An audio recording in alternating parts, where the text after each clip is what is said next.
మంచిర్యాల జిల్లాలో భారీ వర్షాలు కురుస్తున్నాయి. కాలనీల్లో వరద నీరు ప్రవహిస్తోంది. సూర్యానగర్లోని రోడ్ నెంబర్ 1లో ఇండ్లలోకి భారీగా వరద చేరింది. కల్వర్టుపై నీరు ప్రవహిస్తుండటంతో రాకపోకలకు అంతరాయం ఏర్పడింది. వాహనదారులు ఇబ్బందులు పడ్డారు. మంచిర్యాల జిల్లాలో భారీ వర్షాలు కురుస్తున్నాయి. కాలనీల్లో వరద నీరు ప్రవహిస్తోంది. సూర్యానగర్లోని రోడ్ నెంబర్ 1లో ఇండ్లలోకి భారీగా వరద చేరింది.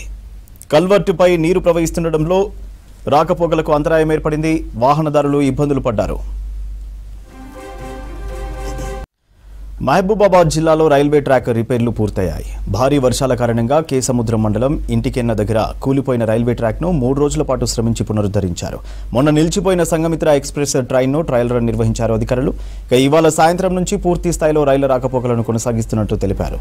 ప్రమాదం జరిగిన చోట వేగం తగ్గించి రైళ్లు నడిపిస్తామన్నారు రైల్వే అధికారులు.